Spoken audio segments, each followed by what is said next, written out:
forecast, things looking crazy. A storm on the horizon, the pressure is low. Gotta get moving, put on a show. The news is all buzzing, state of alert. But we've got a plan, we're ready to work. Emergency Management Associates, we're here for the crisis, we're here for the fates. From the first sign of trouble to the all clear sign, we're on the front lines, we're one of a kind. Emergency Management Associates, we're the calm in the chaos, we're opening gates, connecting the dots and making the calls. We're picking you up when you're starting to fall.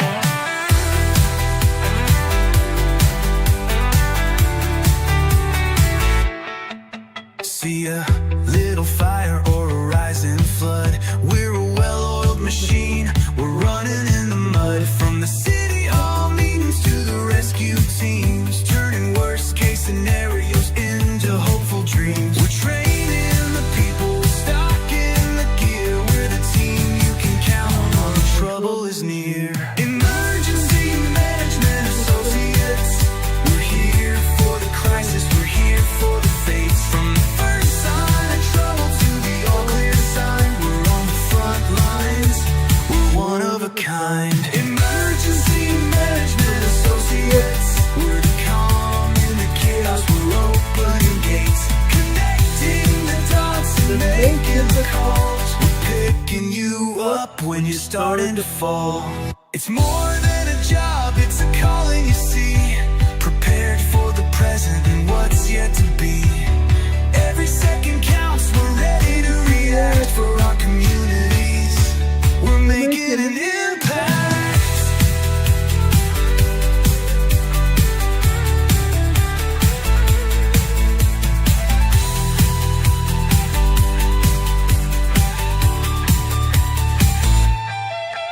Emergency Management Associates, we're here for the crisis, we're here for the fates. From the first sign of trouble to the all clear sign, we're on the front lines, we're one of a kind. Emergency Management Associates, we're the calm in the chaos, we're opening gates, connecting the dots and making the calls. We're picking you up when you're starting to fall. Yeah, we're picking you up, we're ready to go. EMA, let's get this show on the road. I say let's get this show on the road, guys. What do you think? Should we do this? Let's get it on right now. This is the Emergency Management Associates, guys. We're coming to you from the Area Command, 392 miles west of Kittiac Beach, North Carolina. Welcome to our show, guys. We're glad to have you here. Guys, we want to talk about a few things here. The first thing I want to talk about is the sun. Okay? The sun. We've had some solar flares. We've had some activity. I want to talk about it because we've also had some earthquakes. We've had some earthquakes. That's why we want to talk about this. Okay? Earthquakes. Okay? I'm going to talk about earthquakes in just a second, but first I want to talk about the sun. Over on the left side of the sun, you see a sunspot labeled AR 4243. Let's talk about it. Right now, there is an enhanced solar wind stream coming from the sun that's moving past Earth at around 700 kilometers per second. 700 kilometers per second. The BZ of the Interplanetary Magnetic Field, IMF, is currently pointing south. With the coronal hole stream right now that we're having, that coronal hole is a sunspot. Okay? Now, this sunspot is expected to influence our geomagnetic field of the Earth over the next several days. Now, there is a chance for moderate G2 geomagnetic storming that is possible, ongoing, at least for the next 2 to 3 days. The timing coincides with a new moon phase. Right now, we have just a sliver of a moon that's visible. This new moon phase is set And I am going to urge those people that are watching the skies to be wary of this, because you're going to see some visible auroras in the northern part of this country and in Canada and around the world as well. Sweden, Norway, Denmark, Russia, you may see these auroras in the next few days. Be aware of it. Also, just so you know, there is a KP index of 5, which is not much. Okay? You're not going to see the sun causing any undue influence on plants or human life here on this planet, at least for the next few days, unless another very large solar flare occurs.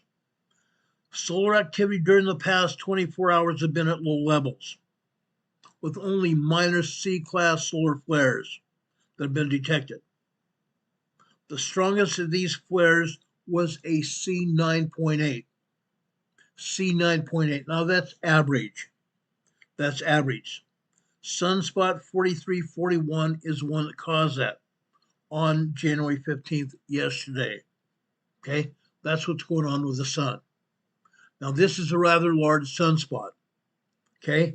As we revolve around the sun, this sunspot is going to be ever increasingly facing Earth, at least for the next week. So I want to bring this out and talk to you about it, because we may see some very large solar flares coming out of it. There is a 10% potential, for this to launch an X class 1 flare. There is a 10% potential for this to launch an X class 1 flare.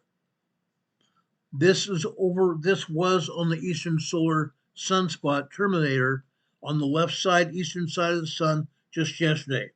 So anything that was launched from the sun yesterday was basically a sideways glance on the Earth. Okay? But as our Earth continues to launch into the phase where this sunspot is going to be facing Earth for the next week, I want to talk about this. Okay? There is a possibility of an M-class flare. There is a very good possibility of an M-class flare. That's just above average. That's an above average flare. But it has been somewhat quiet for the most part. There is a probability of a 55% chance for an M-class flare, a 10% chance for a major X1 class flare, 10% chance for a major X class 1 flare. Okay? Now, as I said, sunspot 4341 is going to be visible in front of the Earth, facing the Earth for the next week. So I wanted to give you that potential. I think that's warranted. It's important. Anybody have any questions about sunspot 4341? Any questions about that?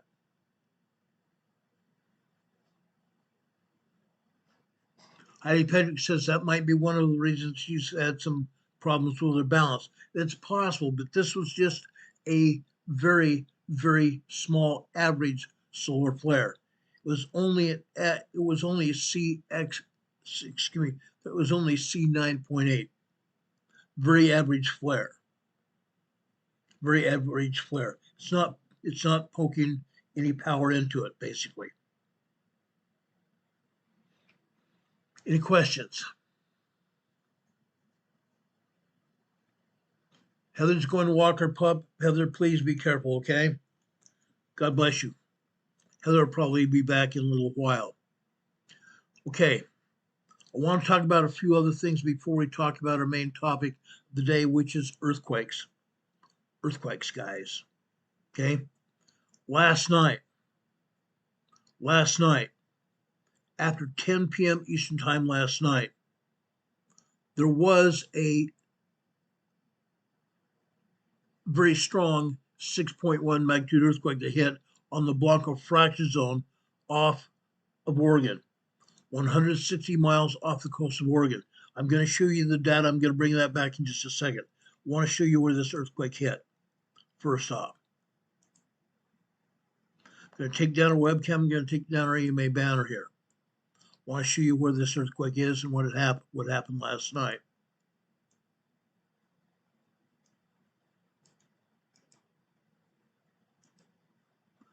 Okay. Again, this earthquake was on the Blanco fracture zone over here off of Bandon, Oregon last night. Basically in the center of the Blanco fracture zone, which is a northwest to southeast facing earthquake fault off in the ocean off the coast of Oregon, the Blanco fracture zone. We've had many earthquakes here, but so far, this is probably the most powerful earthquake that we've had near Bandon, Oregon in recent past. We've had some 3s, we've had some 4s, we've even had a 5.0. This was at least, I'm going to tell you right now, this was at least a 6.0. USGS is calling this a 6.0 earthquake. Now, I've emphasized that, haven't I? There's a reason I emphasize that, because they lied to the public. They absolutely lied to the public again and again and again here. Okay? I don't believe that USGS can even talk to the public rationally. I don't believe they can talk to the public rationally anymore. They really can't. They keep on keeping on, lying to the public. I'm going to prove that. I'm going to prove that more in just a minute here. Okay. Again, this was off the coast of Oregon here, Bandon, Oregon. Now I'm going to take this down and I'm going to bring up my information about this earthquake. This is important. Please, guys, please pay attention to what I'm talking about. This is important. Okay?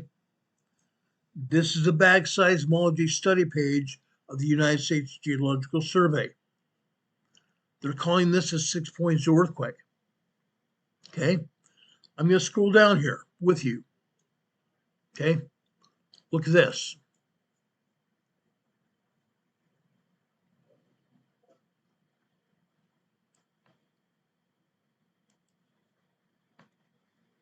Hold on just a second.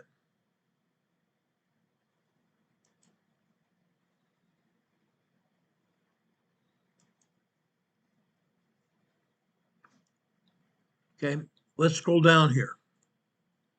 Okay, you see where it says magnitudes? This is where the USGS says these earthquakes should be. Magnitude 6.0. Look what it says here. It says 86 stations reporting. Okay, this is pretty bad. No station details contributed. Interesting, huh? They said that this was a 6.0 very strong earthquake. But let's scroll down here. Now they're showing a 5.7. This is very interesting. They wanted us to believe it was a 6.0 earthquake. 68 stations reporting. But here they're showing a 5.7 with 827 stations reporting.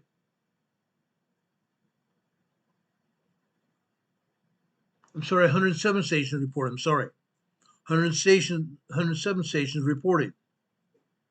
What I'm going to show you now is going to be embarrassing for the USBS. It's going to be very embarrassing. Let's go down here. See over on the right-hand side where it says magnitude of earthquake?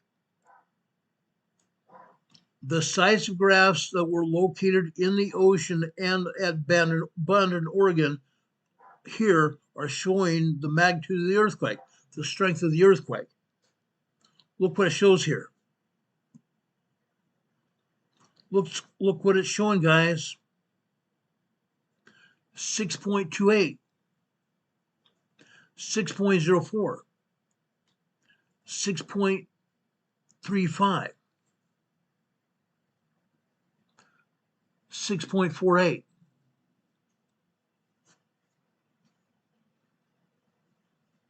Or I'm sorry, 6.38, 6.12, 6.38, 5.67. Okay? 5.67 here. Then we go down to 6.63 here. 6.63. 6.44. 6.48. 6.45. 6.31. 5.81. 6.44. 6.33. Look at this one here. 6.54. 6.38. 5.88. 6.29. 6.23. 5.36. 6.26. 6.11. Look at this next one here.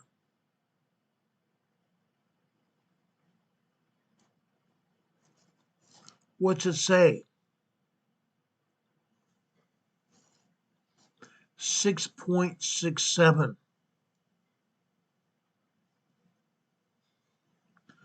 6.52. 6.42. 5.76. Look at this next one here. 7.43. Major earthquake. 7.43 here. 5.93. 6.28. 5.09. 5.90. 6.21. 6.13. 5.28. 5.61. 6.67.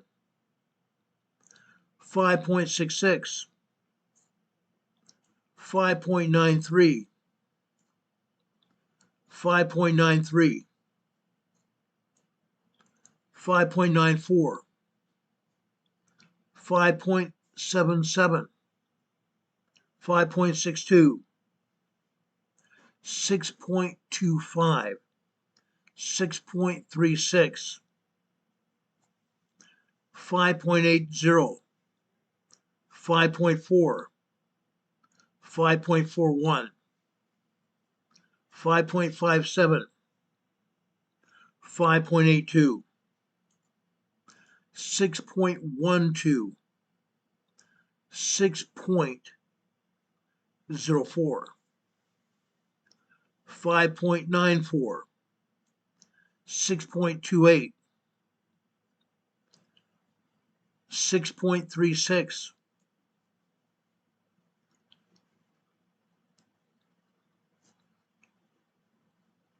5.83. 5.76. 5.28. 6.42.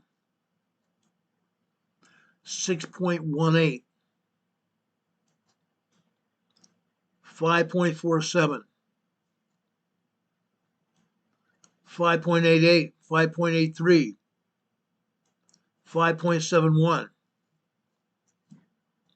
5.424. 5.98. 6.23. 5.84. 6.30. 6.77. 5.60. 6.31. 6.73. 6.06. What am I saying here? What are we seeing? What are we seeing here? What are we seeing here? USGS said that this was a 6.0. Then they showed us another way to look at it as a 5.98. Then we see the real outcomes of the size from the seismographs. Most of the seismographs show this as above 6.0, 6.4. This earthquake was probably a 6.4 earthquake. 6.4 earthquake, guys. Not a 6.0, not a 5.98, not a 5.20. Not at all. This earthquake off of Bannon, Oregon last night, just after 10 p.m. Eastern Time, was a much stronger earthquake. Yes, we had one seismograph that showed it as a 7.98. A 7.98 earthquake. That says a lot. This says a lot. Now, what I'm saying is this. I'm not the only one, and you aren't the only ones that can't trust the United States Geological Survey. There are multiple YouTube and Rumble personalities that can't trust USBS because they lie. They absolutely lie. Okay? Stephen Burns, who's a volcanologist, a scientist on YouTube and Rumble, he stated publicly the other day in regards to Kilauea volcano that they cannot any longer trust the USGS at all because they lie. They absolutely lie. Guys, it's terrible. This is very terrible. We go out here to the USGS site, okay, over in Hawaii. Look what they're not showing us. Look what they're not showing us. They can't even put up a picture showing the present crater here, Kilauea. They're not showing the present Halemaumau crater here, Kilauea. They're not showing all the earthquakes either. As I stated before about Kilauea, it's in its 40th eruptive phase. Its 40th eruptive phase is continuing. Even longer and higher now.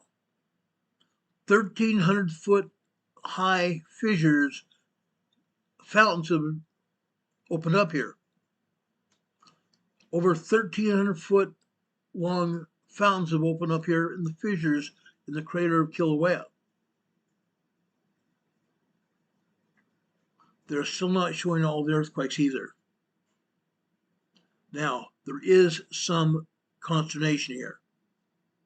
There's some consternation about Kilauea now, okay? They're showing one earthquake here at Kilauea today. This is a 1.4 tremor here. That's very interesting because we have fountaining on the southern side of Kilauea volcano and over here on the north side of Halemaumau crater. Fountaining going on. Large fountaining going on. That would indicate more pressures here in the caldera. More pressure. Yet USGS doesn't want to show it.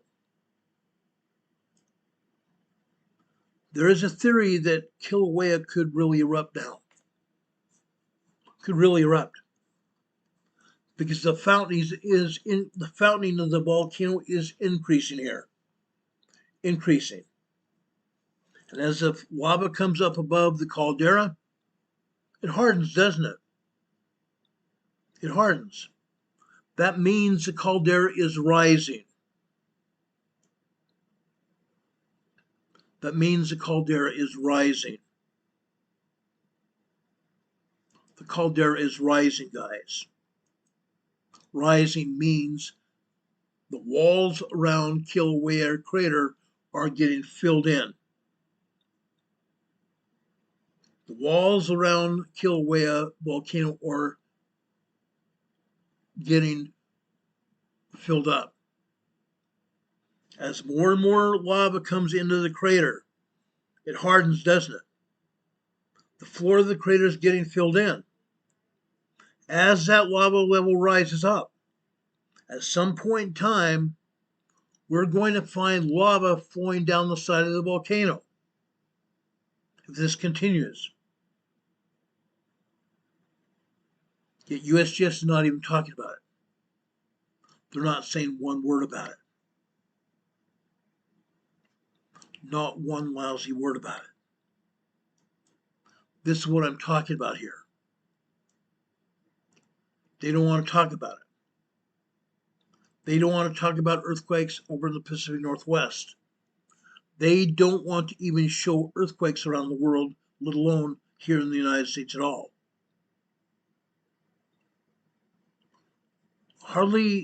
Relatively few earthquakes even on Hawaii. If I opened up the seismograms about Hawaii, the big island of Hawaii, we would see hundreds more earthquakes than they're showing. That's always the case. It's always been the case. Always been the case. The 6.0 earthquake over off of Bannon, Oregon is actually a 6.4, 6.5 earthquake. They're still not telling us the truth. Now, let's go down here into the South Pacific. We've had earthquakes over in the Tonga, Fiji region that they're not showing. They're showing one earthquake south of Australia in the Indian Ocean. This is a large 5.2 earthquake. Large 5.2 earthquake. 9.3 kilometers deep. 9.3 kilometers deep. USGS is showing it as a 6.2 deep earthquake. Not much difference, but there is difference. Okay? Let's go over here into Southeast Asia here. Right here. The Philippines. USGS is showing this earthquake in the Philippines. It's not. This earthquake is in Indonesia. Northwestern Indonesia. This is a 4.5 earthquake. USGS cannot even show exactly where the earthquake is. This earthquake was in the Philippines. It would be up here near Mindanao, Philippines. It's not. They're showing this earthquake over here in Indonesia. Sucks to be them. Sucks to be them. They're not showing any other earthquakes here in Indonesia either. 46 earthquakes here in Indonesia, they're not showing one. They should have shown this as Indonesia. They didn't. They showed it as the Philippines. Not showing any earthquakes here in Australia. Nothing in Papua, Indonesia, or Papua New Guinea. Nothing here in Tonga, Fiji, Vanuatu, Solomon Islands. For heaven's sakes, nothing over here in New Zealand. Yet there are earthquakes. 22 earthquakes here between the North and South Island here in New Zealand. Crazy. This is insane. Over here in South America, 14 earthquakes over here in Central South America. They're not showing one. Not one lousy earthquake here. We can go north into northern Chile here. We show one 5.0 large earthquake here. Barrio Industrial, Chile. Large 5.0 earthquake. This is normal. But there's also 12 earthquakes here in northern Chile. What's happened to those? were those earthquakes. Go north here, southern Peru, Sama Grande, Peru, 4.6 mod earthquake. It's not the only one here in southern Peru either. They don't show anything in Peru, Ecuador, and one earthquake here in Colombia. There are 3 earthquakes here in Colombia. They're showing this lousy earthquake here. I shouldn't say lousy, I'm sorry, I shouldn't have said that. Iorden, Colombia, 4.9, 5.0. And you heard me say it right, 4.9, 5.0. Again, the USGS downgrades earthquakes to the nearest 0.9. This is probably a large earthquake. Not a moderate earthquake, but a large earthquake.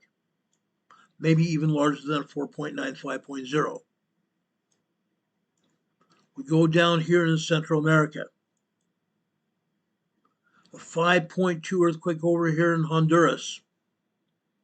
Honduras, near the shore in the Caribbeans here.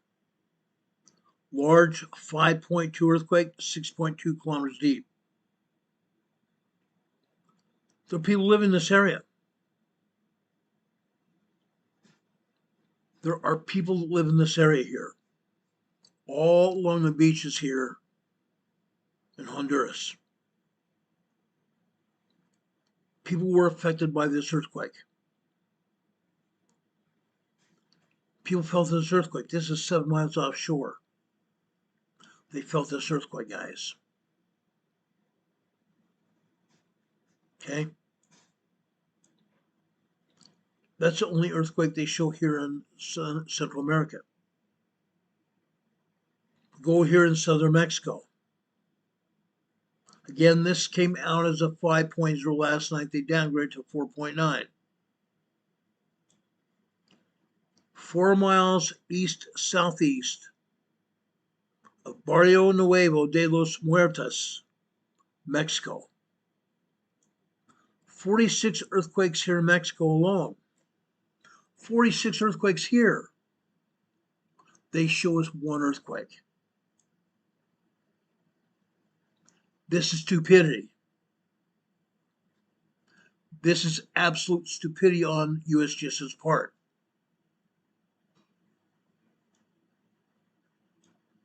Let's go back up here to the Pacific Northwest, between Oregon and Washington.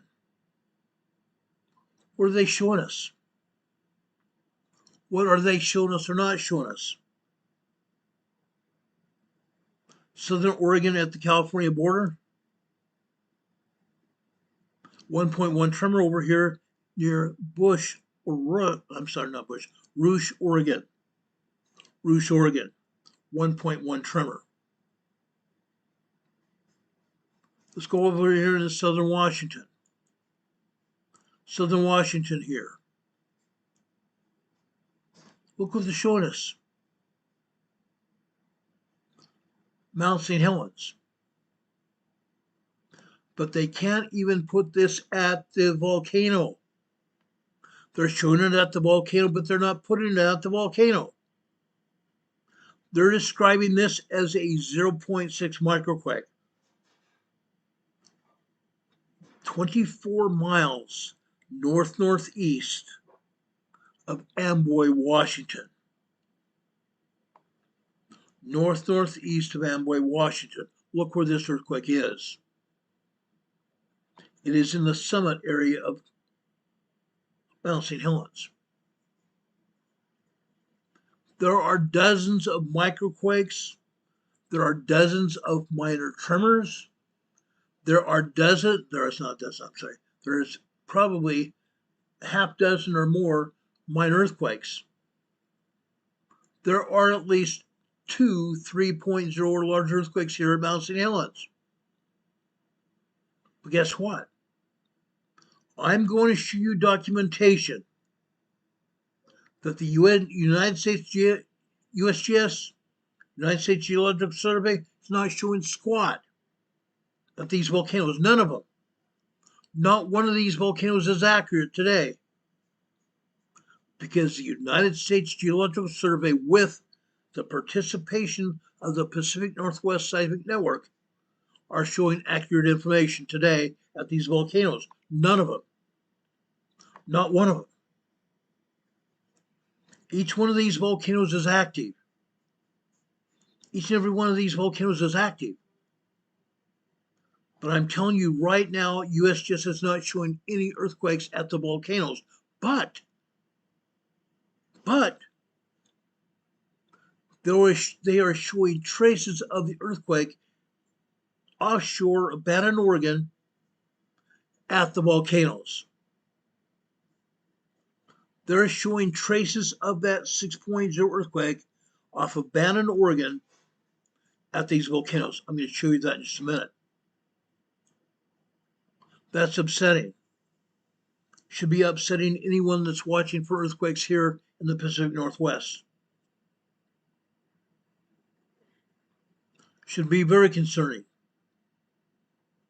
Because if you're watching for evidence of activity here, you're not going to see it. Because the United States Geological Survey has said they're not going to show it. They've kept on telling us they're going to show earthquakes, but they're not. Not here on the map. And the Pacific Northwest Seismic Network is not showing it either. Because they and the USGS are being told by the politicians not to tell us anything. Not to tell us anything. That's being completely dishonest with the public. People's lives are in danger here. People's lives are in danger here, guys. They don't want to be honest with any of us at all. I spent 6 hours today poring over seismographs, poring over documentation from the Pacific Northwest Seismic Network and the United States Geological Survey. Unreal. The agency wants to lie to us as if nothing's going on. They want to completely lie to us. First off, let's go take a look at earthquakes on the shoreline, different places in Oregon and Washington. Different places in Oregon and Washington. This is Edison Elementary School in Washington State. Yes, we're seeing some seismic activity here. Tremors here. We're seeing tremors here. This is Bow, Washington, B-O-W, Washington. Let's move it here. This afternoon here. Let me enlarge it so you can see it.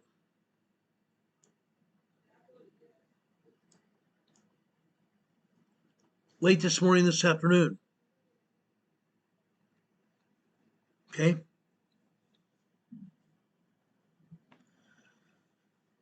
Just after 11:40 this morning, 2.5, 2.6 earthquake. 11:42 this morning. 2 minutes later, a 2.6, 2.7. Then at 12 p.m. noon, they turned off the seismograph. They turned off the seismograph. The next documentation is 12:30. Back at 12:37, we have a 1.7 tremor. 1.7 tremor.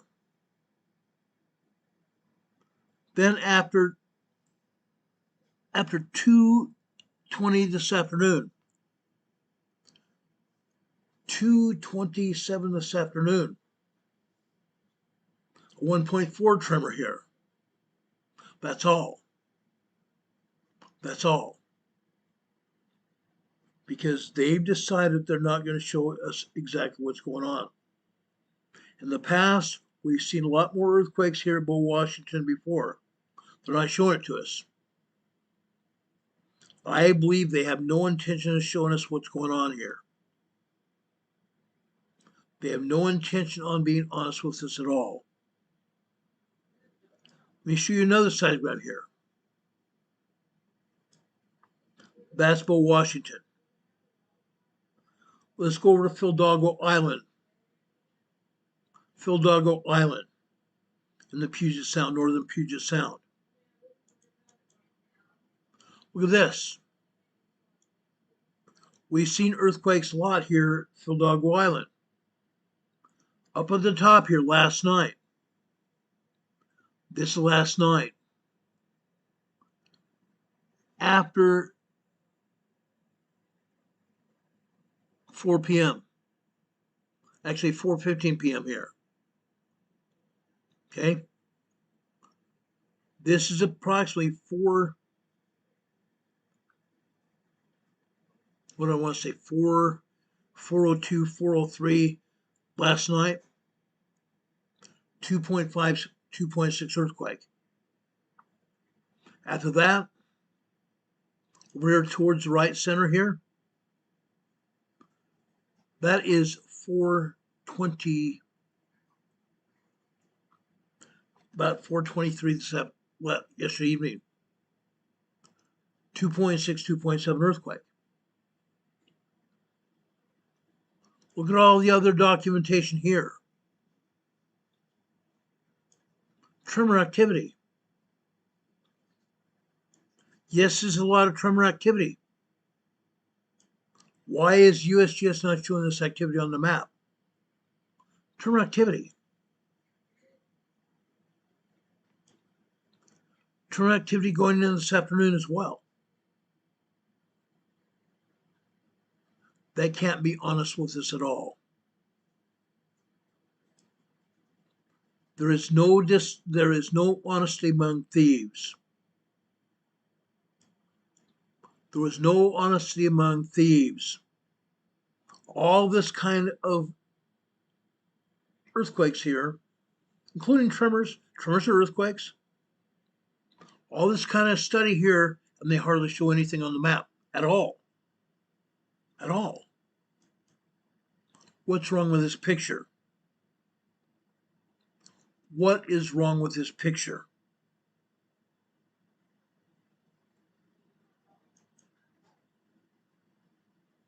Now, guys, I'm sorry, but I forgot to pull up the data from the tremor research.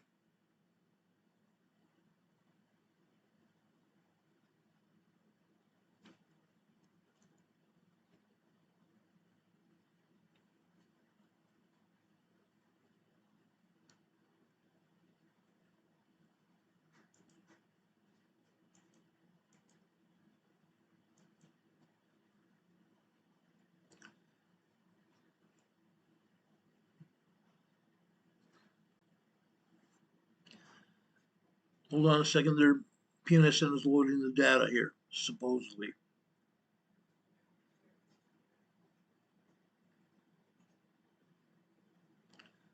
They're actually not showing any tremors at all. No tremors on the tremor map at all. None. None.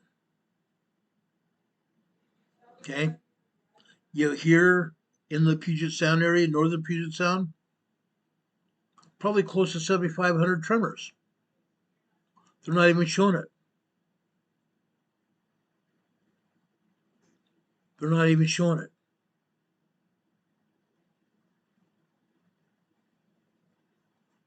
Actually, guys, I just located the tremor page. Wait till you see what I have to show you here. This is going to blow your mind.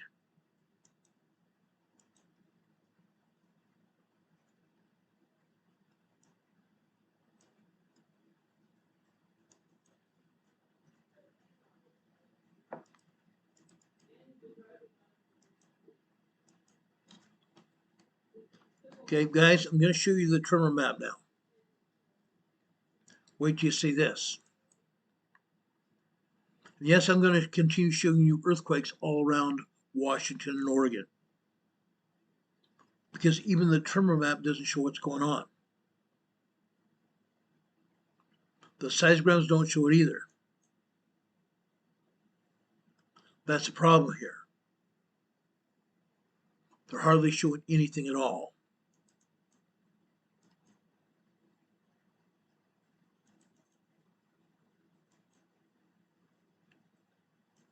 Guys, this is a tremor map. Okay? The only tremors that they're showing us over here on Vancouver Island. Look at all these earthquakes on Vancouver Island. All kinds of earthquakes here on Vancouver Island.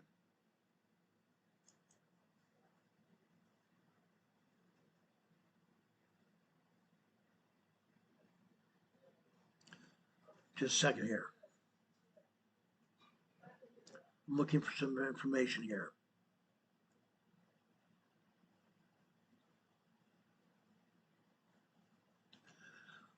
They're showing 273 epicenters here on the tremor map. 273. Most of these over on Vancouver Island. What about down here in Oregon? Southern Oregon here. Okay? This over here, northwest of Medford, Oregon. Northwest of Medford, Oregon, as normal. This is normal. They show a huge number of tremors over here near Medford, Oregon. That's normal. That's where they normally have earthquakes here. Tremors. But why are they not showing any other tremors anywhere else? I'm telling you guys, I'm going to show you all kinds of tremors tonight. I'm going to show you all kinds of earthquakes, because USGS is not showing them to us. Not at all. Not at all. Now, let's go over to Seattle, Washington. Seattle, Washington, look at this.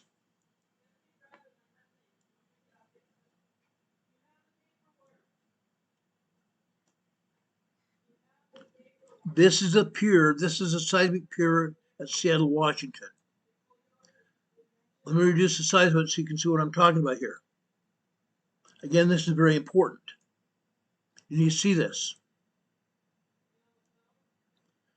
They show no earthquakes, but they are showing all kinds of harmonic tremors here. Nothing but harmonic tremors here. What I'm telling you is this. There's more than just harmonic tremors here. Look at this. Nothing but harmonic tremors side to side, top to bottom here on the seismogram. Nothing. The harmonic tremors are caused by magma. Magma going through the magma channels headed for the volcanoes here.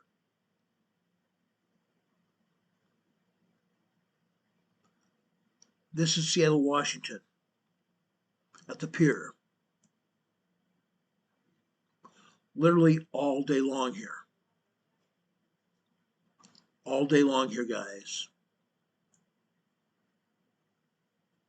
This is incredible. This is incredible. Let me show you another one here. I showed you Loomy, Washington. Or did I? No, this is Loomy, Washington.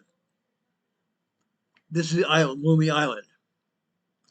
This is the same earthquake that they're showing at all the volcanoes.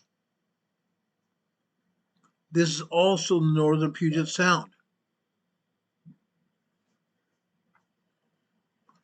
They're showing remnants of the 6.0 earthquake, alleged 6.0 earthquake off of Bannon, Oregon here. This is Loomy Island, Washington, northwestern Washington. But I'm going to show you this same earthquake on all of a bunch of other seismograms. The same signature here. The exact same signature here. Literally all over the seismograms today. They can't be honest with us. They cannot be honest with us at all. They're not showing any other activity here, guys. None. Look at that. None. They're not showing earthquakes. They're not showing tremors at all. But the same seismic signatures all over the other seismographs. All over them. Let's look at Orcas, Washington. Orcas Island, Washington. I'm sorry that didn't come out. Heidi Pickard just gave us a $5 super chat. Heidi, thank you for that. We appreciate that a lot.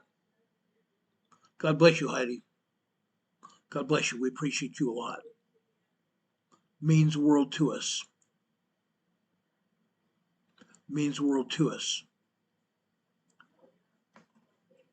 But I find it very hard to understand why these agencies are doing what they're doing. Heidi, I just gave you a $5 super, or you gave us a $5 super chat. I just gave you an EMA synchronous super chat. I gave you a thumbs up as well. Thank you much, Heidi. God bless you for that. But guys, this is unreal. This is incredibly stupid.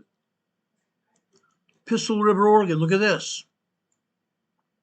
The same seismogram, the same earthquake signature, the same earthquake signatures all over the seismograms here.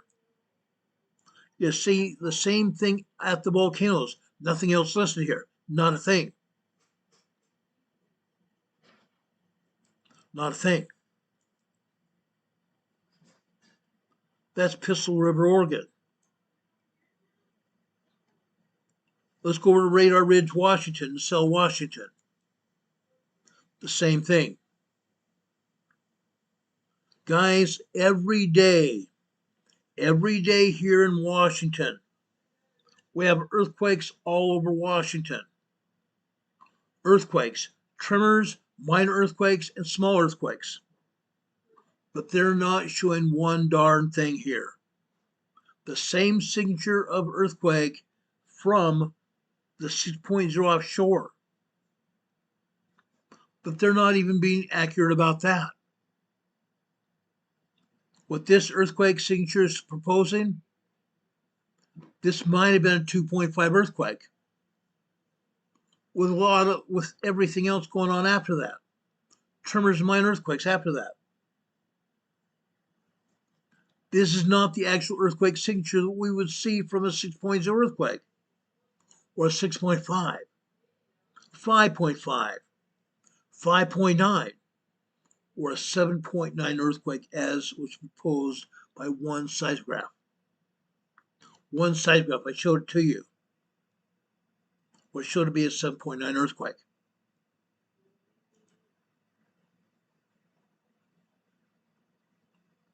Let's go over to Reedsport, Oregon. This is where it's a little different. This is where it's a little different. Reedsport, Oregon. Look at this. All kinds of tremors here at Reedsport, Oregon. All kinds of tremors, probably close to 150 tremors here. 150 tremors yesterday and today. But again, why are they not showing them these other locations as well? That's my biggest gripe. They are not being honest with us about the activity at all. They're hiding the activity. Completely hiding the activity here. Spokane, Washington, look at this. We're seeing some tremors here. Spokane, Washington, guys. The top of this seismogram is showing you last night, 4 p.m. last night, Pacific time. The seismograph is recording activity Pacific time. Look at all these tremors.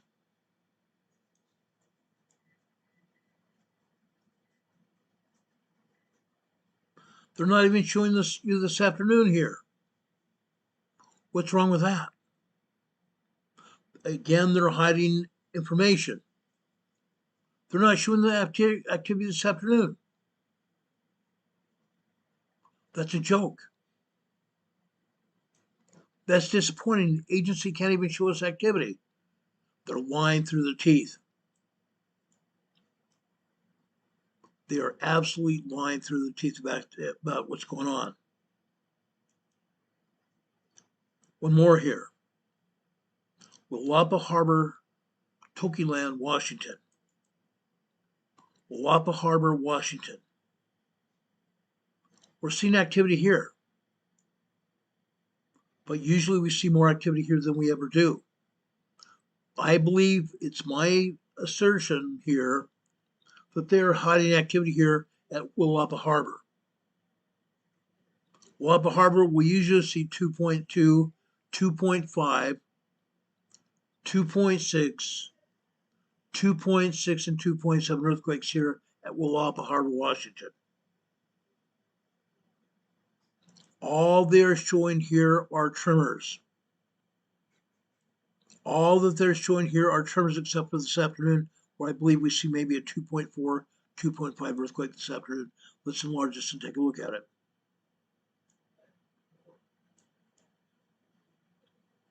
Woohoo! A 2.5 earthquake at about 2:17 p.m. today. 2:17 p.m. this afternoon. Unreal. Unreal. This may be the only honest thing that the United States Geological Survey and the Pacific Northwest Seismic Network have done today.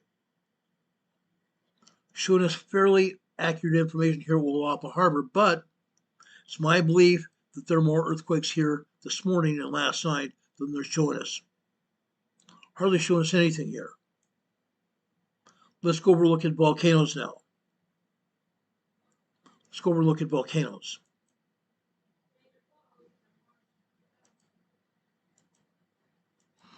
Volcanoes. Okay. Let's look at this. This is Mount Baker. They're showing us the same seismic signature that you saw over in Washington and Oregon today. The same seismic signature here at Mount Baker. Usually we see a lot of harmonic tremors. We see earthquakes at Mount Baker. They're not showing them, are they? I believe this is because they're too darn stupid to show activity. They're covering up activity here at Mount Baker. All day long. They're covering up activity at Mount Baker. Let's go over and take a look at Mount Rainier.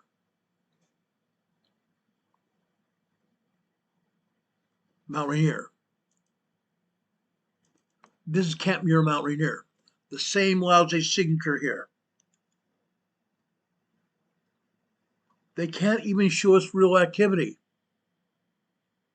They're copying the same signature from seismogram to seismogram.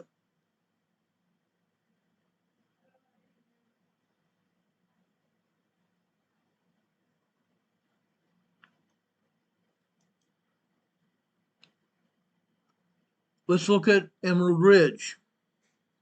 Mount Rainier, Emerald Ridge. The same signature, guys.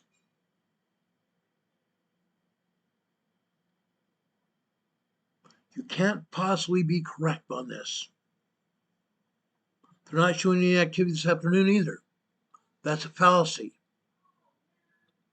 All of this is a fallacy, guys.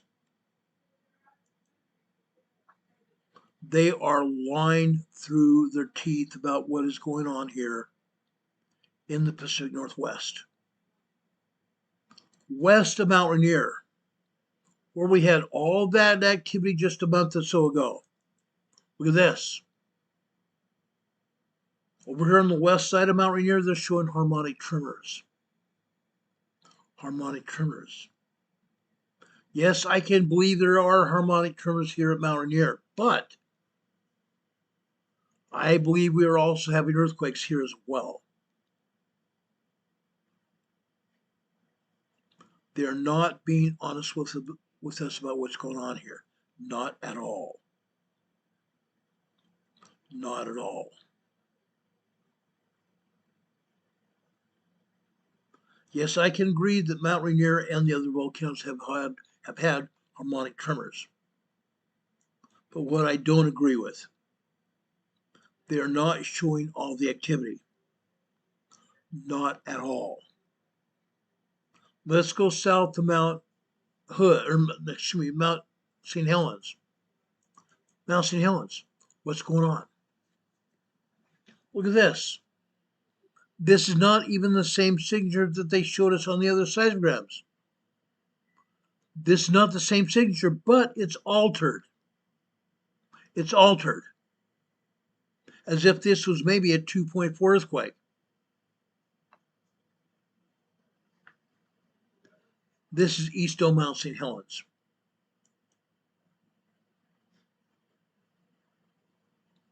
This is pretty bad. Let's take a look at September lobe at Mount St. Helens. Okay. Here's the same signature at September lobe. It hasn't altered at all. It hasn't altered at all. The only alteration is what the other seismometer showed I showed you earlier. That's altered from that. But again, this is not a 2.4, 2.5 earthquake. It's a 6.0. 6.0, very strong earthquake.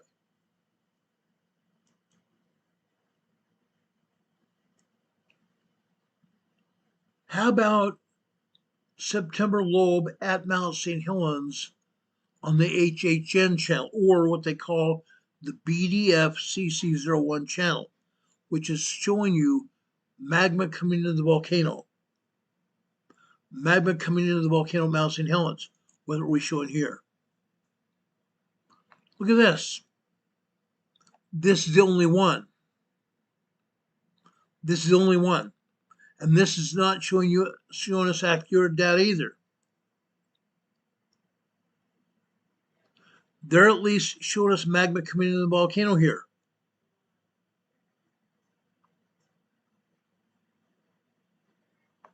Yes, magma is coming into all these volcanoes, every one of them. But this kind of activity would be showing up on the other seismograms as earthquakes and tremors. But they're not showing it. They are not showing it, guys. They're only showing what they want us to see. They're only showing what they want us to see. Let's take a look at this afternoon. Very little earthquake or seismic activity this afternoon. Mount St. Helens, there's a lot of magma coming in Mount St. Helens. Mount St. Helens and all the rest of these volcanoes are very active. Yet again, why are they hiding the data? I'm asking the same question over and over again. Why are they hiding the data? Pacific Northwest Seismic Network, if you have scientists watching this program, as sometimes you do, where's the data? Talk to me. Tell all of us why all of you are hiding the data. Why you tried to put up a false signature for the 6.0 earthquake offshore from Washington or Oregon. What's up with that? Tell us what's going on.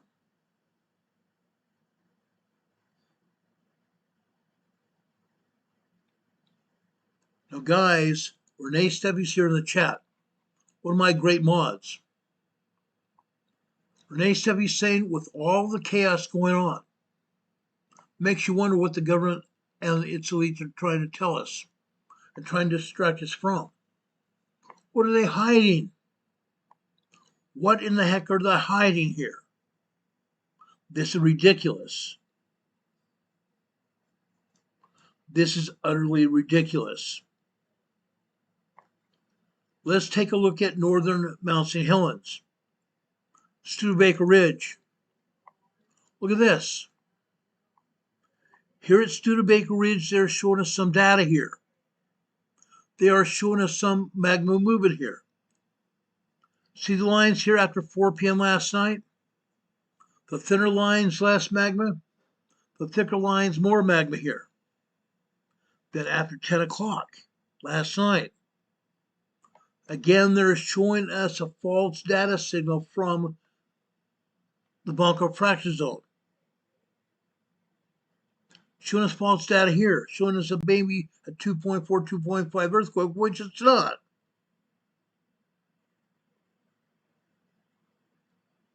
False data.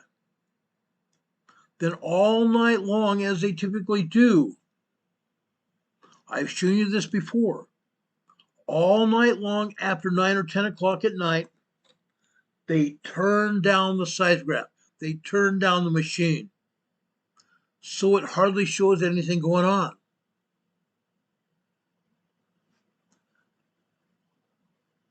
Studebaker Ridge is north of Mount St. Helens, and it was probably its own volcano thousands of years ago. Over the years, the crater here and or the cone was worn down by glacial and water action. Glaciers wore down, then water also wore down. Doesn't show anything but lava on the ground. Lava covered area, Studebaker Ridge. But here, this morning,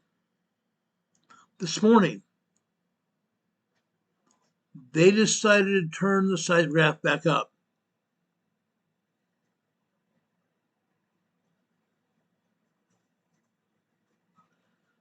After 4 a.m. this morning.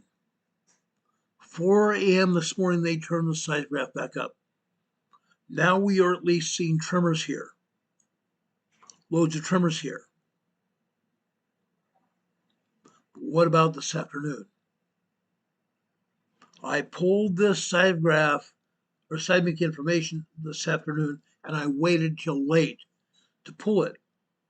So we would at least see some data from this afternoon, but they're not showing it. Why are they not showing it? They're hiding the data. They are absolutely hiding the data here. This is absolutely insane, guys. Absolutely insane.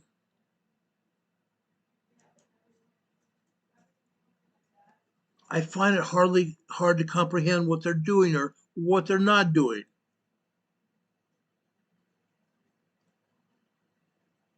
Let's go over to Mount Hood. Look at what's happening in Mount Hood.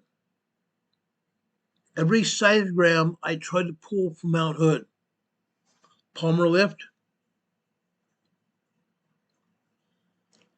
the same data. This is from Timberline. Timberline. There is a lake just east of Mount Hood. It shows the same signature.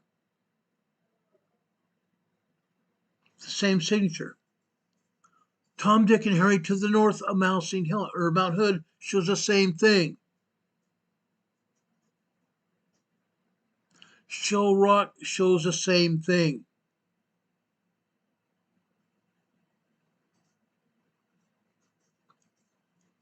But again, they're not even showing accurate data the rest of the day here at all. Nothing. Literally nothing. Let's go down and take a look at Newberry Volcano. The same thing here, guys. The same thing, the same data. They're not even showing us what actually happened over off the coast. USGS off the coast showed a 6.0 earthquake there, but the seismic data isn't showing. Why not? What happened here? Why are they not showing the data here? Or should I say, why aren't they showing the data? This Newberry volcano over at Cinder Hill. Newberry volcano typically has 3 other seismograms here, and all 3 of those have the same symbol. Nothing changes, does it? Nothing changes. I went down and tried to pull Crater Lake, but nothing shows there at all. Crater Lake is closer to Bend, Oregon. They don't show anything at all. Not one thing. They don't even show us a seismogram from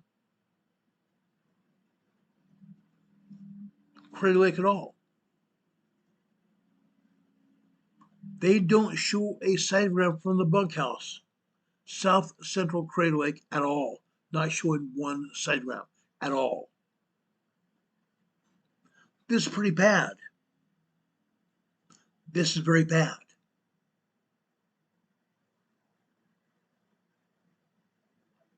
Demon Catman says this is criminal. I agree. Dean, this is criminal.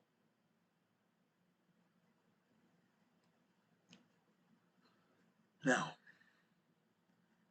as I showed you in the beginning when I showed this earthquake to you earlier, this earthquake was not a 6.0. It probably is a 6.4, 6.5 quake. And one seismograph was probably on the ocean near this earthquake showed it to be a 7.9. Showed it to be a 7.9 earthquake. Now, I don't think it was that. I don't think that was that at all. Okay? This was a 7.9 earthquake.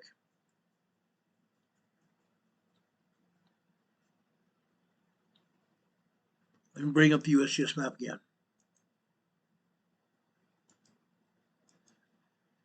If that earthquake off the coast of Bend, Oregon was a 7.9 earthquake, we would be seeing tons and tons of aftershocks. We would be seeing tons and tons of aftershocks. Now, guess what? They did not even show us this earlier. This is a 3.1 tremor here. This evening, guys, a 3.1 tremor at the earthquake here. Guys, this was at least a 6.0, if not a 6.5 earthquake. We should be seeing a lot of other aftershocks. 4.0, 3.5, 5.0 aftershocks. We're not seeing that, are we? They are hiding the data. They are indiscriminately hiding the data. They don't have any intention of being honest with us at all. Honest with anybody. They want us to believe that nothing happened. We know darn well that something happened here. Something very serious happened here. Let me back out here. What else is going on here in the Pacific Northwest? What else is going on here? Over here, the west of the east of the earthquake, we have the Cascadia subduction zone. The Cascadia subduction zone. Interesting. It runs from Northern California all the way up here into Canada. Haida Gwaii, Canada, and from there, That seismic network goes all, or seismic network, that earthquake fault goes all the way up here into Alaska. Into Alaska, guys.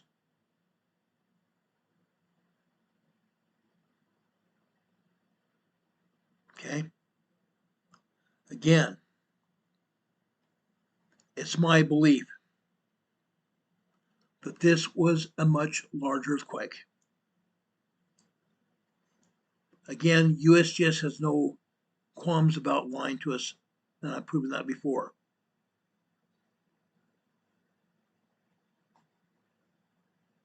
Unreal. Unreal. Alan Newton says it concerned me not to see any aftershocks in a couple hours after the quake. I agree. We should be seeing at least, I'm saying at least 3.0, 3.5, 4.0, 5.0, even 5.0, 5.5 aftershocks. We're not seeing one of them. Not one lousy one of them.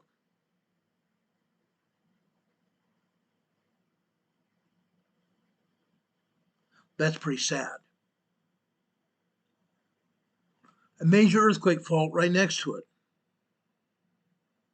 The Cascadia subduction zone.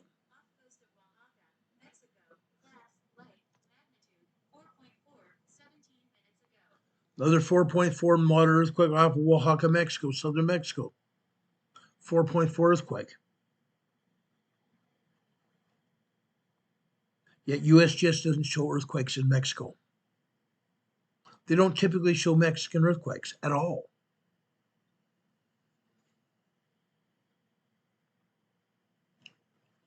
Hurricane Estes, that she passed out with her pup waiting for an aftershock. I pretty much did too. They're still not being honest with us. We have an earthquake fault here. Major earthquake fault. I believe possibly sometime in the next 5 years. I'm going to give it 5 years. Given the information we already know about what's actually going on. Not from the information that they're showing, but what we have seen from our research. That we may see a major 8.0, 9.0, possibly upwards of 10.0 megathrust earthquake here in the next 5 years. Sometime in the next 5 years. Scientists are giving it 25 years. I'm not that unrealistic. I think it's going to happen long before that. We are already past due for the Cascadia megathrust earthquake. It's been 324 years. 324 years since the last quake.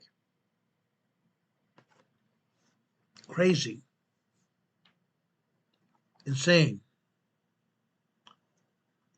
This Cascadia earthquake is going to be offshore from Seattle, Tacoma, Washington, out here in the Cascadia subduction zone region, or further out here between the Juan de Fuca fault and the Cascadia subduction zone. This zigzag fault line I'm showing you here is the Juan de Fuca fault.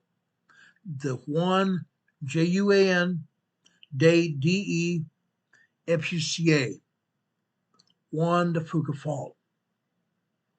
This fault line next to the, basically next to the continent, is the Cascadia subduction zone earthquake fault, where this 9.0, 10.0 earthquake is going to occur. Back in 2019, December 24th, 2019, right up in this area here, northwest of Vancouver Island. December 24th, Christmas Eve, 2019, after 10 p.m. We had 4 7.0 earthquakes here. 4 7.0 earthquakes right here. One of my former colleagues and I were on the phone talking. We saw more and more 7.0 earthquakes hit. We both got down on our knees and prayed. We prayed that these 7.0 earthquakes would not cause the Cascadia earthquake. We prayed that those major 7.0 earthquakes did not cause the Cascadia earthquake on Christmas Eve. Can you imagine what would have happened if Cascadia had happened on Christmas Eve? It would have been catastrophic. 4 7.0 earthquakes hit here off the Cascadia subduction zone and the Juan de Fuca fault. Nothing else happened. Nothing else happened at all. Not aftershocks or anything. Unfrickin' believable.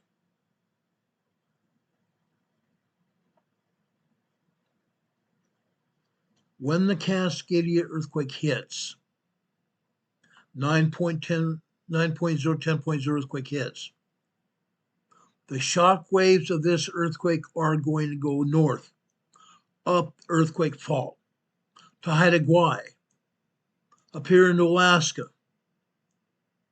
Alaska is going to feel a great determination of this earthquake. People might get killed or injured here in Alaska from that earthquake because it's very close to Washington, very close to the epicenter. They're also going to be subject to the tsunami after the earthquake. But after that earthquake, the seismic energy is also going to go south down the Juan de Fuca and or the Cascadia subduction zone. It's going to go south down the Blanca fracture zone, south down the Gorda Ridge, south down the Gorda Ridge to the Gorda Escarpment that runs offshore from Northern California. The Cascadia earthquake energy is going to come down here where the Gorda Escarpment and the Cascadia earthquake fault meets, the San Andres Fault. On December 23rd, 2019,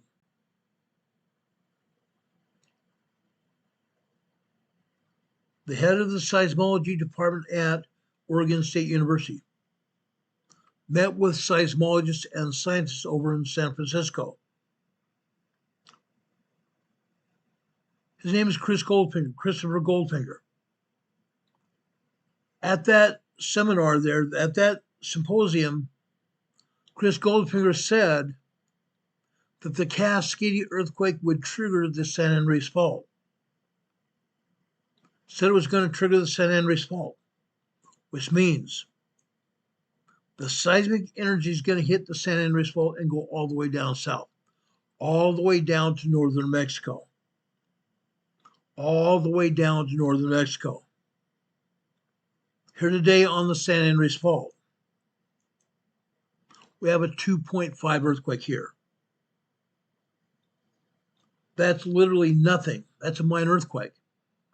But it's literally nothing compared with what's going to happen after the Cascadia earthquake hits. All towns, all cities up and down the entire fault line from Alaska south are going to feel parts of this earthquake. Along the coastline, scientists are saying anywhere from Interstate 5 west is going to be inundated by the earthquake and the tsunami wave. Anything west of Interstate 5, Washington, Oregon, or even California is going to be inundated with a tsunami. Fact. Fact.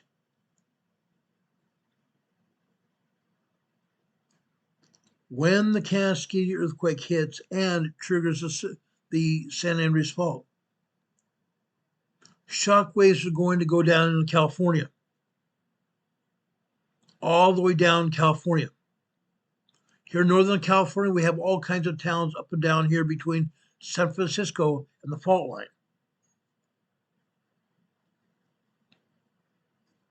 The Cascadia earthquake is going to be felt over here in major city in San Francisco. The San Andreas Fault continues running south over here, just outside the entrance to San Francisco Bay. Here today, Pacific California, we have a 1.3 tremor here. When that earthquake hits, San Francisco is going to see at least an 8.0 major earthquake. By the time the energy hits here in San Francisco is going to be hit with at least an 8.0 earthquake. On the Hayward Fault, just east of the bay, today, they had a 1.3 tremor here, Orinda, California. There's more earthquakes here as well, but they're not showing them here. Here in Pacifica, the San Andreas Fault starts to head inland here, inland away from the shoreline.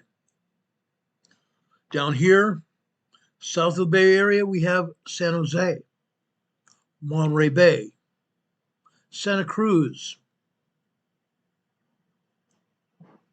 Salinas. Southeast of Monterey Bay, we have a 3.4 earthquake here in Tres Pinos today on the San Andreas Fault. Tres Pinos is also going to get hit with the brunt of the 8.0 earthquake here, at least.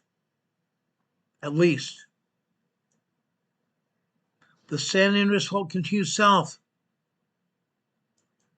On the fault line here are San Bernardino, California. 1.2 tremor here. San Bernardino is also going to be destroyed.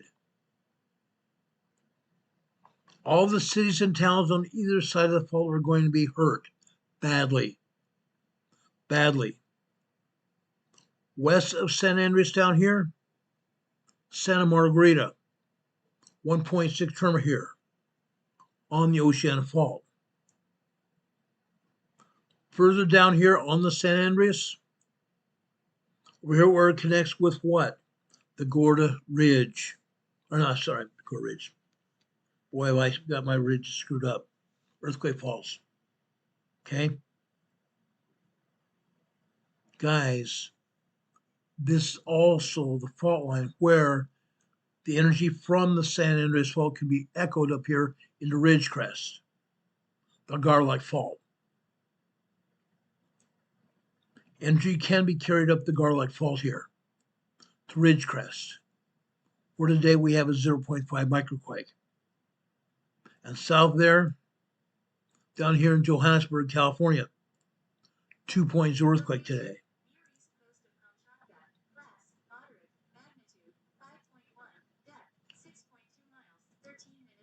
5.1 just off the coast, southeast coast of Kamchatka Peninsula. 5.1 large earthquake a few minutes ago.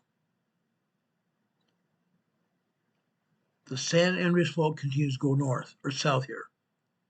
Goes south here into Los Angeles. There are cities and towns up and down the fault line here that are going to be devastated. As the San Andreas Fault comes down here into the Los Angeles area, north and south east of the city are going to be devastated because this earthquake is going to be so powerful. It's going to activate the other faults in the area. It's going to activate the other ancillary faults in the area. LA is going to be destroyed. The Los Angeles area is going to be destroyed. Here in Los Angeles, USPS is saying over here in Home Gardens, just south of Corona, 1.2 tremor here. Northeast of there, Glen Avon, California, 1.8 tremor. Interesting. But again, they're not showing all the earthquakes either. USGS is lying to the public. The San Andreas Fault goes east of LA. All the communities here are going to be destroyed. 7.0, 7.5 earthquake here. Going all the way down here, Orange County, San Diego County right here, Northeast San Diego County right here, ancillary faults such as the San Jacinto. People living all over here are going to be hurt or killed. The San Andreas Fault comes over here in the Imperial Valley, east of the what? The Salton Sea. Then the San Andreas comes southwest of there and goes all the way through the Imperial Valley.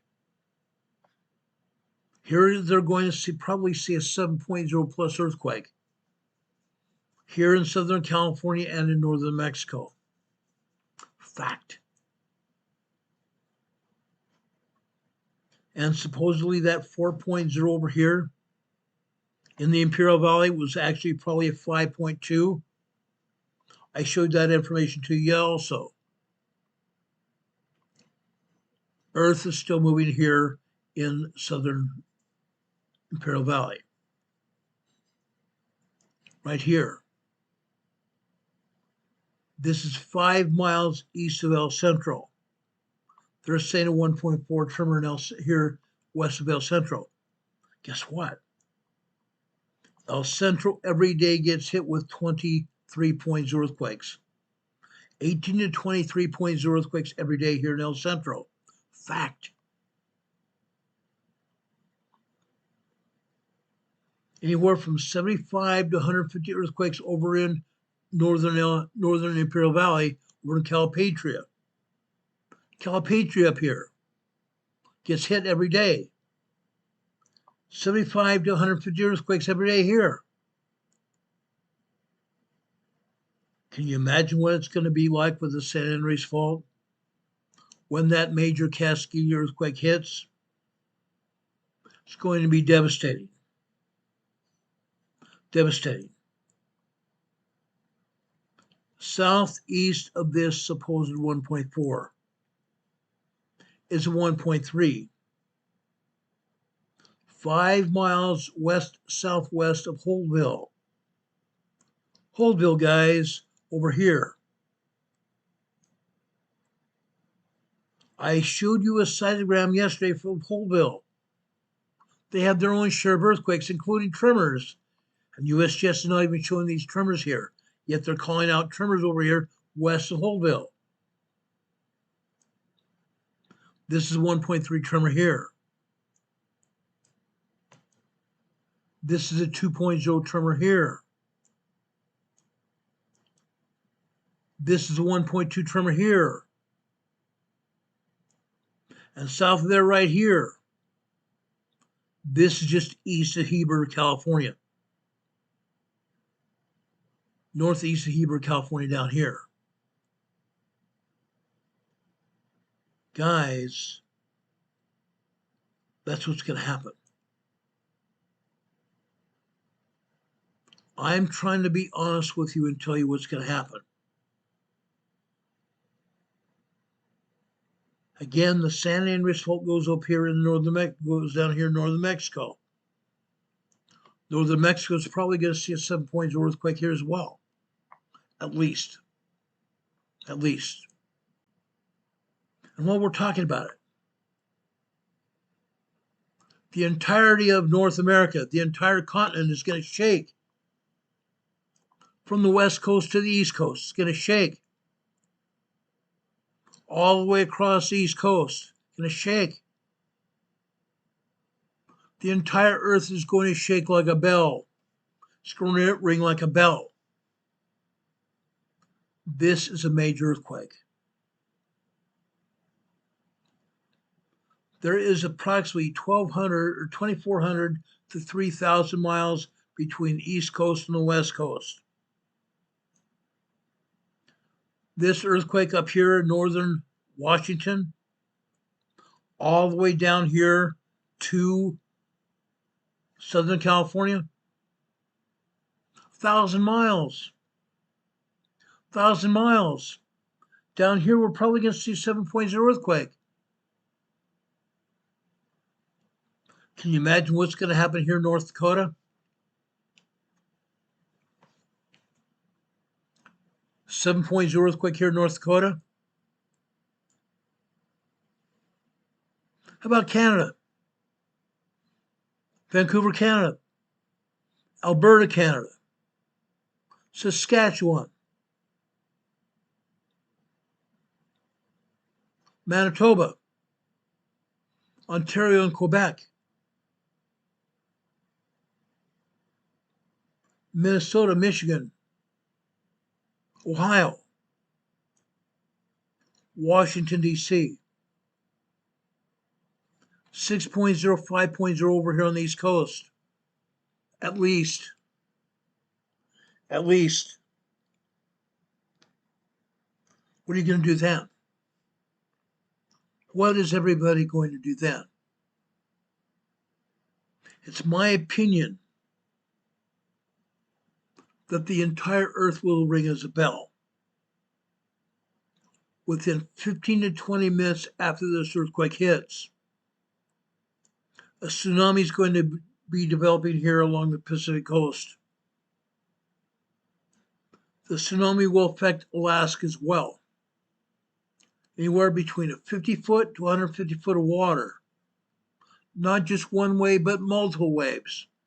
30, 50, we don't know how many waves, but there's going to be tsunami waves reaching up here into Alaska and all the way over here to the western part of the Pacific Ocean. Kamchatka Peninsula, Japan. How do we know whether the tsunami is going to reach Japan? Because the last earthquake, the tsunami reached Japan. The Japanese people had and wrote down very accurate logbooks. Their journals. They kept track of it. The tsunami reached the Japanese people here and inundated this area. It's going to happen again. The tsunami is going to reach the South Pacific Islands, including Hawaii,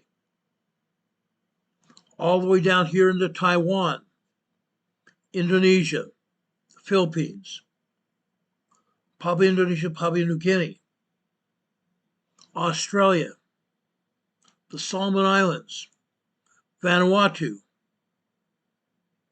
Fiji, Tonga, Samoa, down here into New Zealand. It's going to happen. Down here in South America, Central America, Mexico, all the way down here in Southern California, Tsunami City, up and down the entire west coast of North America. Tsunami. Waves up to 50 to 150 foot high. It's going to happen. Garen cotton picking teed. Are you ready, guys?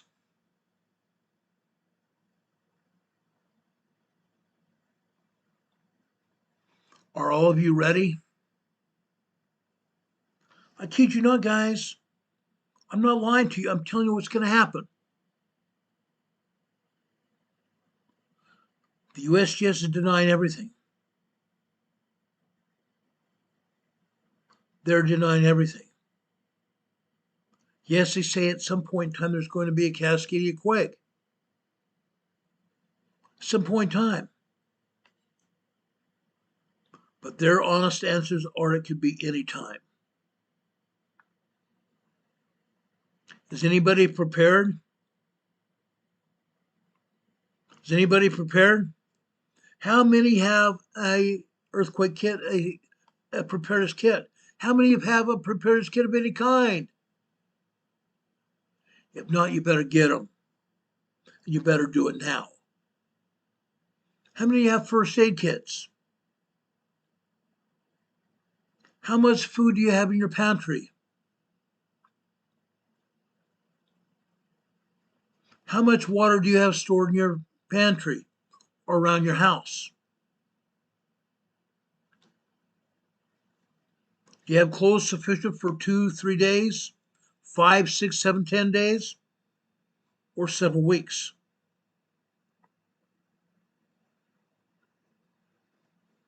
We're in the winter season. Temperatures around this city, around where I live, are down in the teens at night. The Midwest and the upper north part of the United States and even into Canada are below zero, below freezing. Where did this Cascadia earthquake hit right now? Are you ready for what happens? If not, you better be ready. Our family members here in Alaska also need to be ready. You're going to feel this earthquake, you're going to get the tsunami as well. It's going to happen. It's going to happen. It's very sad that the USGS is not showing earthquakes anywhere, literally anywhere. They said they're showing 227 earthquakes worldwide. Really? 227 earthquakes worldwide? When they're only showing one earthquake over here in Greece, north of Greece in Albania? 4.1 moderate earthquake here in Albania. Down here in Greece, they're also 4.1, 3.0, 2.0, and 1.1, 1.2, 1.6, 1.7, 1.8 tremors as well. Earthquakes here in the Dolkines Islands, earthquakes over here in Turkey all over the place. Northwestern Turkey, 50 plus earthquakes here. Northern Turkey, Western Turkey, Southern Turkey, and Eastern Turkey. Turkish Sea Airborne region, there are 42 earthquakes today.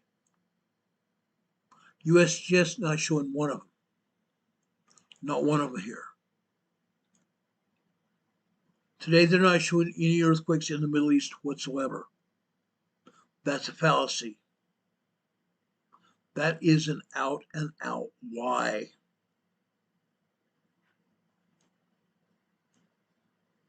That is an out and out lie.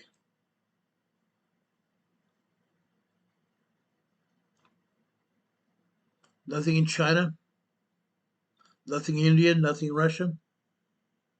There are earthquakes here.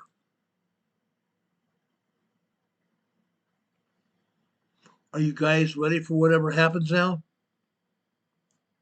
I'm putting a warning out right now. It's going to happen. It could happen today or tomorrow. It's going to happen. Fact. Fact. It's going to happen.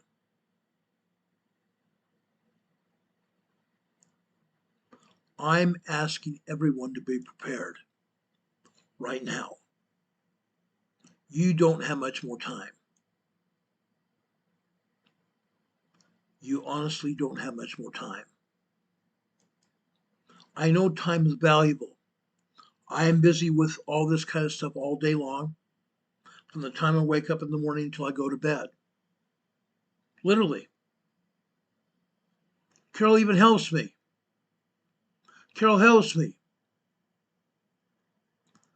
Carol and I have discussions about most of you because we care about you. We pray for you. We pray for each one of you.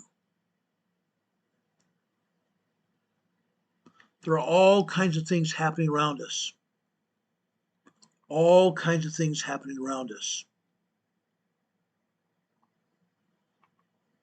Over in Minnesota, riots broke out about last night. Homeland Security just sent 2,000 more agents over into Minnesota. That means in Minnesota they now have 5,000 FBI and Homeland Security agents. 5,000 Homeland Security and FBI agents. FBI. And last night, guess what? They were out on the street. They actually made a lot of arrests. They just didn't push people back. They told people to go home, but guess what? The rioters were telling us to go home as well. Telling us law enforcement to go home. The FBI and Homeland Security, Immigration Customs Enforcement, Border Patrol, Homeland Security Investigations, they made arrests, all kinds of arrests last night.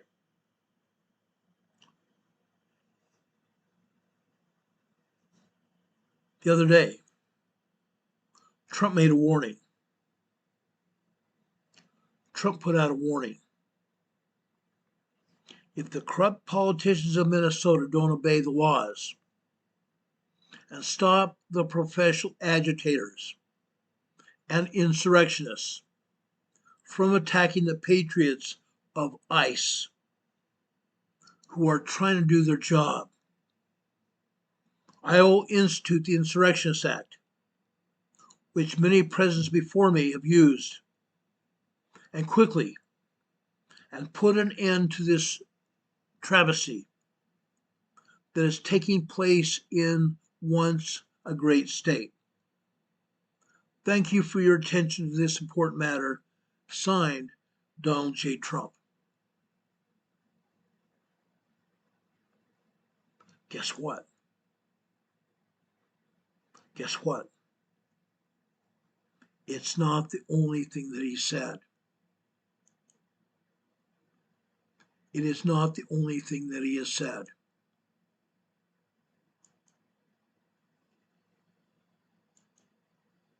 Let's play for you what he said.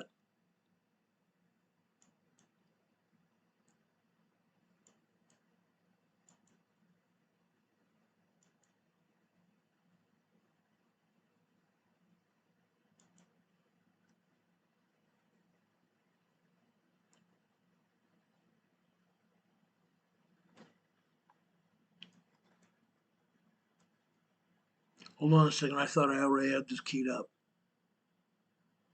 Give me a second, guys. I'll get it for you. He said this.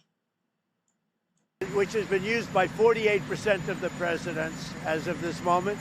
The Insurrection Act also, if you look at it, I believe it was Bush, the elder Bush, he used it, I think, 28 times. It's been used a lot. And if I needed it, I'd use it. I don't think there's any reason right now to use it. But if I needed it, I'd use it. It's very powerful. Okay. Right now, he said he doesn't need it because they put 2,000 more agents into Washington. They put 2,000 more agents into Washington. But President Trump has also invoked it. He's threatening to invoke the act, which he has himself said is rarely used power that Congress has intended only for extreme emergencies. What does it mean? What does this mean? President Trump has threatened to invoke the Insurrection Act in Minnesota this week. Now he's backed down. Now, what is going on in Minnesota? Riots continue. Invoking the Insurrection Act is stoking fear in the insurrectionists, the protesters that have caused chaos and fear in a lot of residents all over Minnesota. This is a situation in Minnesota and all over the country. Austin, Texas, Los Angeles, San Francisco, Chicago, and New York. Location, Sarah, Indonesia. Class, moderate. Magnitude, 5.4. Depth, 38.5 miles. 6 minutes ago. 5.0 over in Seram, Indonesia. Guys, lawlessness has broken out in Minnesota and these other cities and states. They've unleashed lawlessness. Armed federal agents are there trying to preserve peace. But these lawless agitators getting paid by people like Neville Singham and George Soros. They're getting paid. This is not the first time that the president has threatened to invoke the act, which Congress intended for presidents to use only for specified extreme emergencies. In his first or second term, he's invoked it, thought about it, talked about it. Each time it has been clear that President Trump's invocation of the Insurrection Act would be unnecessary, inflammatory, and dangerous abuse of power, possibly even abuse of power. But President Trump has said he will do it. The media calls it an abuse of power. It's not.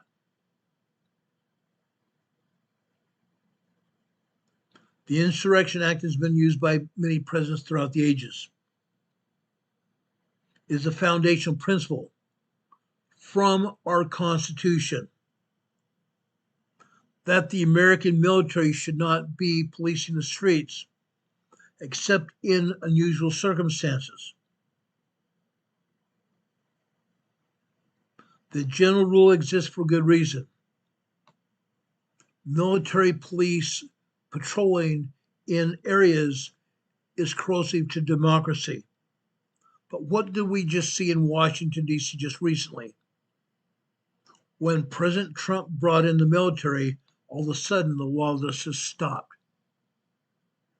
President Trump brought in the National Guard in Washington, D.C.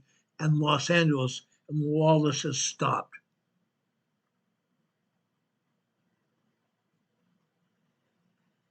If President Trump invokes the Insurrection Act, he will only do it to round up these insurrectionists and put them in prison. Our National Guard probably won't fire a shot. However, they will be armed, and they will do whatever is necessary to protect themselves. They will not allow for anybody to shoot them. That's what happened in Washington, D.C. this last time. Two of our National Guard people were shot. One of them died as a result of a stupid act by a lawless individual. I'm calling all these people in Minnesota, all the people in Texas, and all the people in Los Angeles and San Francisco. If you're out causing trouble, you're out causing trouble, and people are also getting hurt. You're being lawless, and you may have real trouble. The police in Austin, Texas rounded people up, forced others back because they did not want to be arrested. That's ultimately what's going to happen in Minnesota. Lawless behavior must stop. I don't really, frankly, give a doggone heck. I don't give a flying rat's frosty keister whether our military is brought in or not. But these people that are getting paid to protest need to go home. If you don't want to get hurt, go home. The man the night before last was attacked with a shovel and a broom. The officer was protecting himself, shot the guy with a shovel in the leg. The other two people that had the broom took off and were later arrested. They're in jail.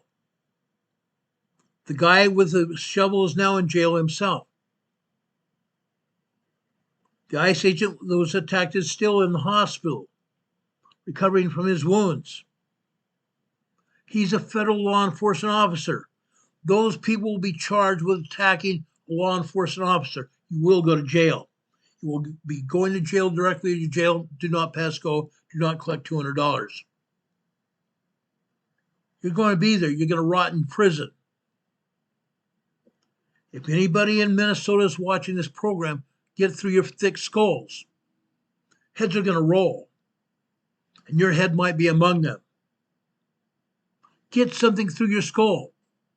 Stop rioting. Stop causing problems. Homeland Security went in there to pick up people that committed fraud and people that they're not here in this country legally. That's why they were there. You're trying to protect lawbreakers. Lawbreakers. If you want to continue breaking laws, you're also going to go to jail. Don't do it. Be wise. Get up off your frosty butt and go home. Don't continue with your lawless behavior. Go home where you belong. Stay home. Stay home, guys. Those people that want to get prepared for what's happening, it's not just earthquakes we're concerned about. We're concerned about all kinds of storms, including blizzards. Yes, blizzards are happening all throughout the United States, even going down in the southern United States, Texas, Oklahoma, Kansas, Nebraska, South North Dakota, Wyoming, Montana, Idaho, Utah, and all across East Coast, the northern East Coast. We talk about earthquakes. We talk about hurricanes. We talk about tornadoes. We talk about flooding. We talk about rain. We talk about snow. We talk about fire. We talk about insurrections. We talk about shootings. We talk about explosions. We talk about earth movements around the world. We report on that here at this channel. Guys, get prepared.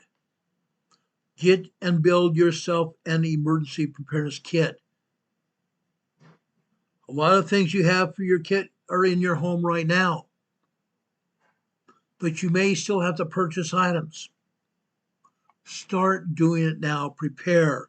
Budget yourself money to do it. You'll be better off. You'll be better off. Don't forget water. Don't forget your food. Don't forget clothing. Right now it's wintertime. Don't forget your winter gear. Every coats, your jackets, your headgear, your boots, your mittens and gloves. Pack those away right now. Have them in your closets ready to bug out if you have to. Most of us will have to shelter a place where we're at. Do it. Be ready for it. Be ready for it, ladies and gentlemen. You're going to have to do it. I don't like telling people what to do, but I'm encouraging you to do it. I'm encouraging you to do it for your own safety, the safety of your family members, and your lives. Your lives count. Your lives count, ladies and gentlemen. Do it. In closing tonight's program, I leave you with a spiritual thought. Tonight's thought comes from 1 Peter. I'm going to start in chapter 2 today. I'm going to start with verse 7. Unto you, therefore, which believe in his precious, but unto them which be disobedient, the stone which the builders disallowed, the same is made head of the corner, Jesus Christ, the Son of God. Peter goes on to say, but ye are a chosen generation, royal priesthood, and holy nation, a peculiar people. Why a peculiar people? Why? Each one of us are different. Each one of us has talents. Each one of us has belief. Each one of us are different people, a peculiar people. That ye should show forth praises of him who hath called you out of darkness unto his marvelous light, which in time past were not a people, but are now the people of God, which had not obtained mercy, but now have obtained mercy. Verse 15, for so is the will of God, that with well-doing ye may put to silence the ignorance of foolish men.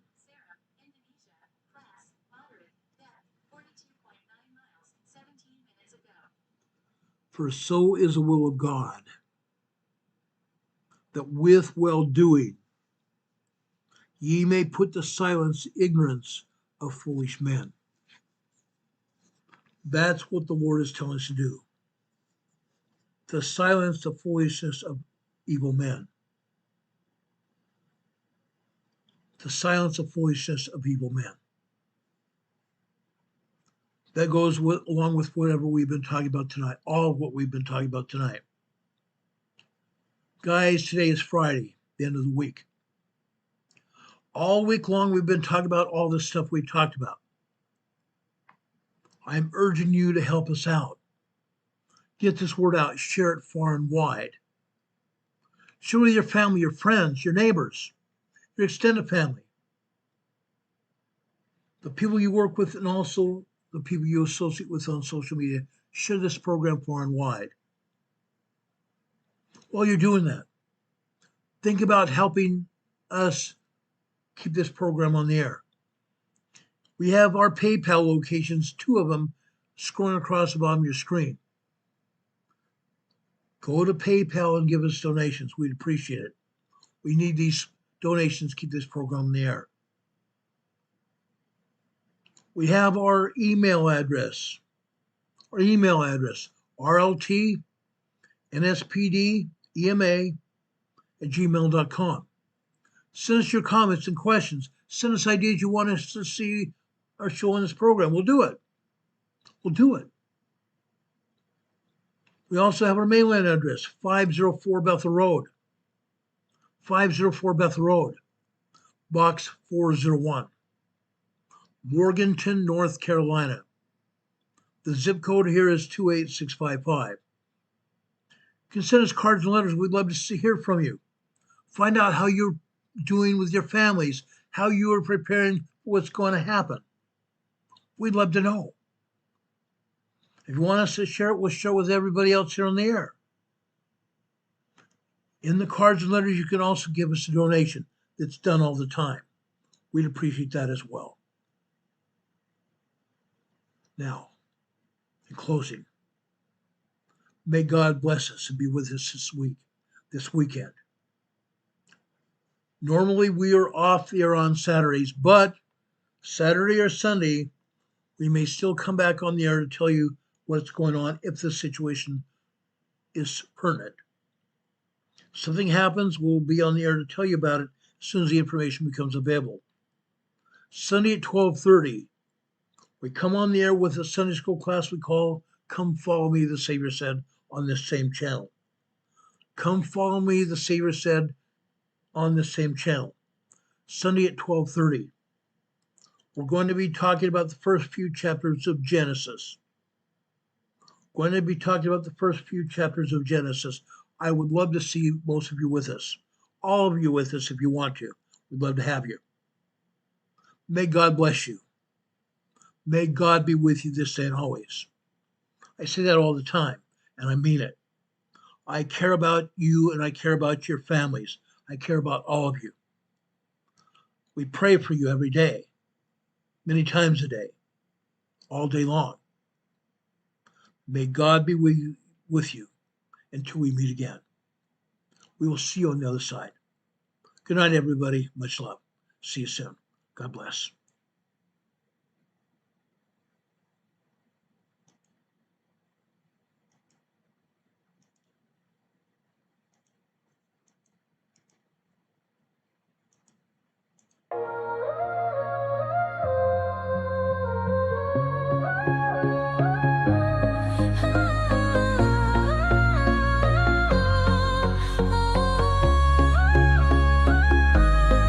Here at Emergency Management Associates, we're dedicated and true, bringing you the essential knowledge, helping you see things through. From disaster preparedness to navigating recovery's embrace, we're here to guide you in every unpredictable time and place. We break down the complex, make it easy to grasp and absorb, sharing strategies for safety, the vital lessons you can't afford to hoard. So thank you for watching, and thank you so much for your sub. You're a key part of our growing family, a member of our knowledge club. With every like, every share, and every comment you send our way, our critical message spreads further, helping more people every single day. Together we're stronger and more prepared. That's the truth we all abide. You help us build resilience with nowhere for uncertainty to hide. Your engagement truly inspires us.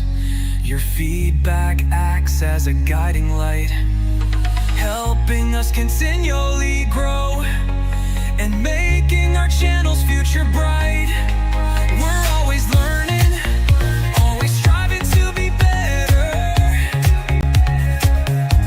bring you the most up-to-date information, no matter the weather. Emergency Management Associates is here for you now and forever, it's true. Keep watching, keep learning, because we truly appreciate all that you do.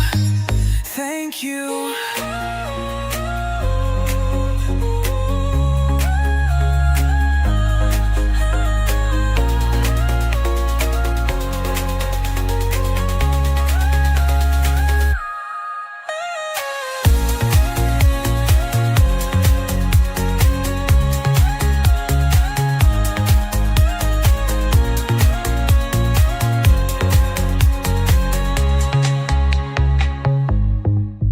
Thank you.